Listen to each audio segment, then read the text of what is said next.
ထိအောင်များခွဲခွာလို့ရဲ့နေရလေအောင်မယ်နေထိပ်ပန်းလေးသားဘဝရဲ့အမေရေဝေယထာဝရအိမ်မှာခိုးနာမှုရေးများနဲ့ဝေကွာရက်လနေရှိကြဆွေမျက်ရည်ပြ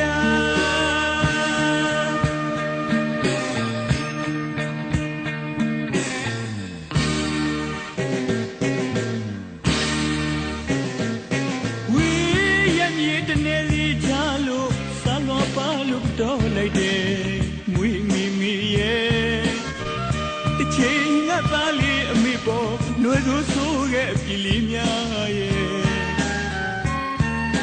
ဆိုခဲ့သမျှတွေမိုက်ခဲ့သမျှတွေ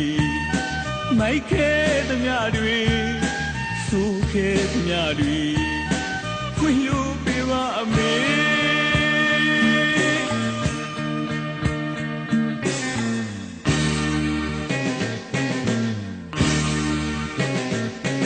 ဘယ်လောက်ဝေးဝေးတနေ့မှလေးမိမရပါမိမေဘယ်လောက်ဝေးဝေးတနေ့မှလေးမိမရပါမိမေမြတ်ဖရာထံပါဆုကြွေမြဲလေးချစ်တော်ဦးမိမေကျမ်းမာချမ်းသာစေ